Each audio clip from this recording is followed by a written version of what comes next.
Andrew, do we buy the dip, or is this just sort of a little bit of rally and a downtrend?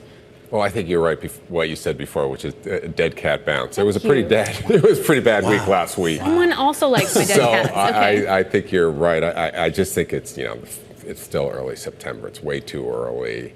The market is barely down from the high. We had a pretty nasty correction in August, and usually you get reverberations that are more than this. So, I think your guest, Joe Quinlan, was before, buy the dips, but I think it's a little bit premature. There's a lot of things, uncertainty right now. I think we're going to get a rally towards the end of the fourth quarter, but it's too early. So what do you need to get through? Do you need to get through the election? Do we need to get through the Fed cutting cycle starting until you can have more conviction to buy? Possibly, or maybe just more of a decline, right? And I think, but keep in mind, anytime stock prices diverge from fundamentals, it creates opportunities, and that's what you want to see. So I think the economy is slowing, but it's not breaking. I think the high yield market would be telling you bigger problems. I think you'd see some of these cyclical areas rolling over if there's a deeper problem.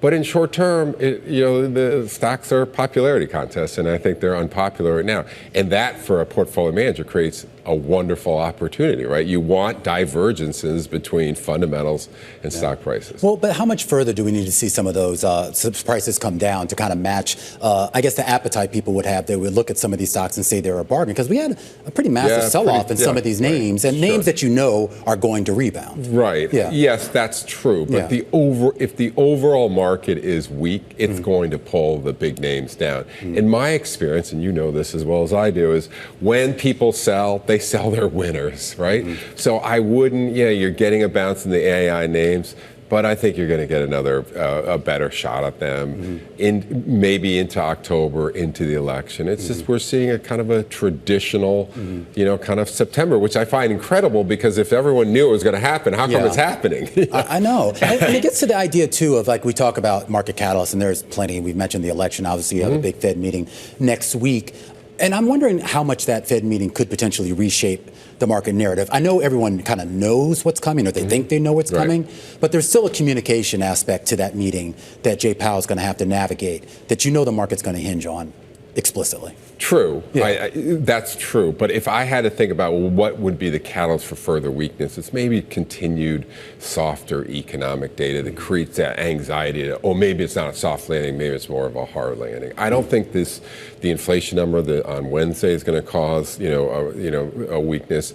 I suspect it's going to be further kind of weakening the economy, creates that jitters. But I don't think the Fed, this is a good thing. They're easing off on rates. That's going to help kind of risk assets in general. So you could get a continued bounce this week. What do you think neutral is, and how does that matter for someone like you? Neutral rate for the Fed? Well, it matters that the risk-free rate is coming down, and that's really important to consider, because if you think about kind of high growth stocks or small cap stocks or anything that has high growth rates, and then you discount back to come up with a current valuation, well, the risk-free rate went up, and that hurt kind of present value on assets. And now if the risk-free rate's coming down, that'll help. So I expect small caps to bounce, high growth stocks to bounce, anything where you're looking out a few years to figure out what they're going to earn. That's going to take the pressure off those stocks, at least short term. Do you think all of this comes with a pickup in volatility that kind of stays? Yeah, I mean, you always get, what's interesting is at the beginning of the year, I was saying, well, these two candidates are running. We know what we have, so I think actually there'll be less volatility this year.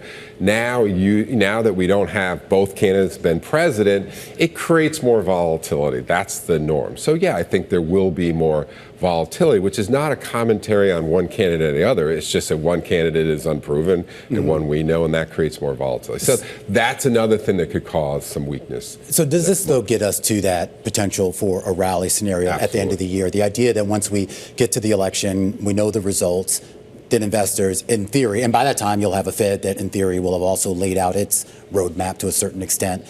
I mean, I know that's not all clear, but at least you have clarity. Well, that's exactly right. And that's my point about where the fundamentals diverge, because what's fascinating here is at the end of the year, the market is going to be priced off next year's earnings.